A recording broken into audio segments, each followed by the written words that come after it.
The early 1900s was a strange time to be alive, and apparently a pretty weird time to be dead, too.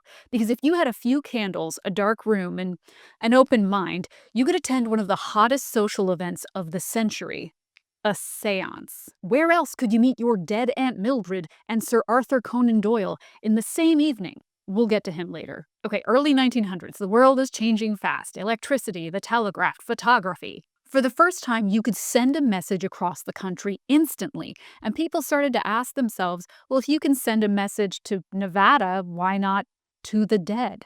Nevada's basically hell anyway, it can't be that different. This was the birth of the spiritualist movement, the 19th century trend surrounding the belief that the living could contact the dead. It wasn't fringe, it wasn't underground, it was mainstream. We're talking about a movement that spanned continents, packed lecture halls, and had millions of followers. Even Mary Todd Lincoln, yes, the First Lady, was hosting seances in the White House. Can you imagine if that happened today? Just some geriatric politicians opening demonic portals in the diplomatic reception room? Actually, yeah, I can totally imagine that. Our story begins in 1848 in Hydesville, New York, with the Fox sisters. Two teenage girls claimed they could talk to the dead through mysterious tappings on their wall. News spread pretty fast, and people were fascinated. Within months, the sisters were performing for crowds. Within years, entire cities were trying to talk to their dead relatives. And listen, I mean, were the Fox sisters frauds? Yes, they totally were. They eventually admitted that they had been making the tapping sounds themselves by snapping their toe joints. So, not divine revelation, but still impressive. I can't, no. But by then, the idea had taken on a life of its own. It didn't matter that the Fox sisters were frauds anymore. The movement didn't die when their credibility did. Because the truth is, spiritualism wasn't just about ghosts, it was about something much more timeless: grief. The 19th century was an era of death. Cholera outbreaks, the Civil War, high child mortality. This was a time when death and dying were very close to everyday life. Embalming was invented because of and for the Civil War, in order to get fallen soldiers back to their families relatively, fresh. But it took a while for that practice to become mainstream. It was still common for the dead to be cared for by their relatives and families at home, the bodies washed, dressed, and laid out for their wake by their loved ones, which is beautiful and touching, but probably also a little traumatic. Just a body sitting in the parlor. Hi, Grandma. People coped in a lot of different ways, like post-mortem photography. And at this point, I am going to ask you to head over to patreon.com and support the channel, because this video's likely going to get demonetized. Photography was still new, and it was common for people to die before their relatives had any photos of them at all. So sometimes you just prop them up in a chair. Just as good. Grandpa's just sleeping. I won't show any here, but, well, you get the picture. And here came this movement saying they're not really gone. They're still within your reach. You just need to know the proper technique for piercing the veil. What an incredible comfort that must have been. Unlike traditional religion, you didn't need a priest, you just needed a medium, someone, often a woman, who claimed to channel spirits. This gave 19th century women an unusual kind of power at this time. They could command rooms and lead movements and get paid for their gifts. Yes, this was not just fame, it was also fortune. For some, it was incredibly profitable, which was admittedly an amazing opportunity for a woman at a time when losing your husband was not only pretty possible, but it could mean living in crippling poverty for the rest of your life. I'd learn to snap my toes for that. It was very trendy. Like, TikTok would have loved spiritualism. I think TikTok does love spiritualism, actually. But while it was a fascinating bit of macabre entertainment for some, for others, it became a painful obsession. Sir Arthur Conan Doyle, the creator of Sherlock Holmes, the world's most logical detective, became one of spiritualism's biggest supporters.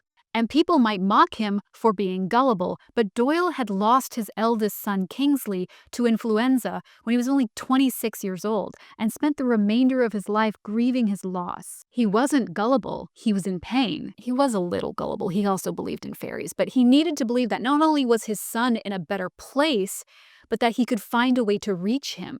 And to this day, grieving parents are one of the easiest targets for grifters offering a look into the afterlife. There's also poor Sarah Winchester, whose life was blown horribly off track by the advice of a so-called spiritual medium, at a time when she was very vulnerable. Sarah was the wife of William Winchester of Winchester rifle fame, but when she lost William to tuberculosis after losing their infant daughter Annie at only 40 days old, she went to a medium for guidance. This individual told Sarah that her family had been cursed by the ghosts of everyone who had been killed by Winchester rifles. And hey, maybe she was. I certainly can't prove otherwise.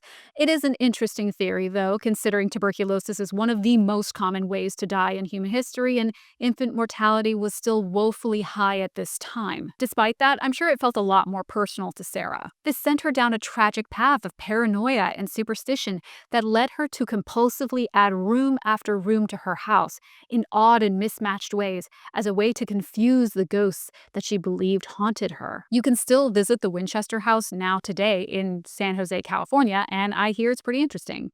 But spiritualism was not without its skeptics, one of the most famous being Harry Houdini, the famous illusionist. Houdini was very vocal about his opinions on spiritualism, think Mythbusters versus Ghost Adventures. And he performed acts where he debunked some of the medium's most shocking visual effects, like pulling supernatural ectoplasm out of their mouths. And he's like, "It's cheesecloth and egg whites.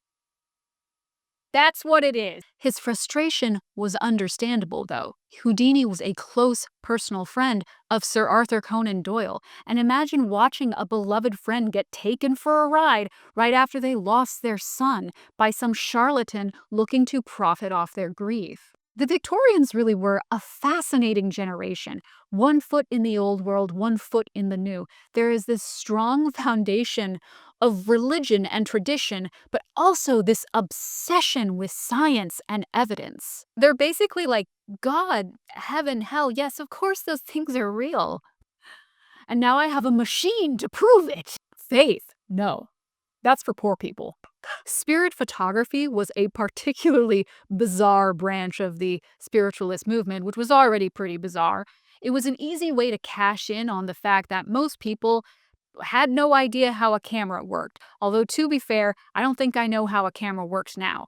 Again, for some, it was just a fun novelty, but for others, it was a way to cope with tremendous loss. I see echoes of the spiritualist movement in TikTok accounts that give intuitive readings to their viewers. There's no hashtags, so if you're seeing this, it's meant for you. If you're seeing this, the algorithm has picked up on the fact that you just got dumped and you're coping by following a bunch of astrology accounts. You could book seances like concert tickets. Some even charged extra if you wanted your ghost to manifest physically.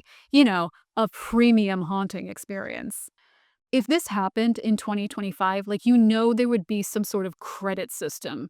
Like, we're gonna start you off with 125 free credits on the house. That's the basic Afterlife chat tier, but you can't ask questions. If you need to ask questions, you're gonna need to spring for our premium Hades Unbound tier. We also have an enterprise tier if your whole company needs to commune with the underworld. I'm sorry. I'm so salty about credit systems. I'm sorry. But every movement has its reckoning. After World War I, skepticism grew. Too many frauds exposed, too many grieving families tricked out of their money. Even the Fox sisters themselves turned on their legacy. One recanted, then unrecanted, then died in poverty. Your toes can only get you so far. Spiritualism faded as the Jazz Age took over, but its influence never really died.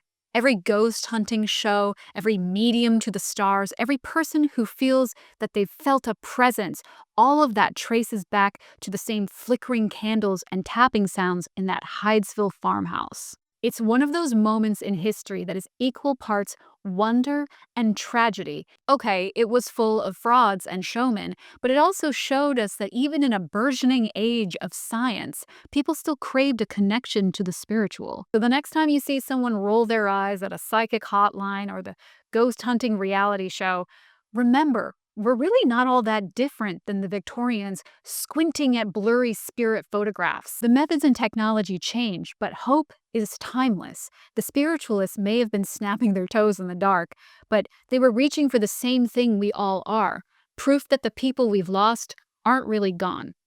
And honestly, who could blame them?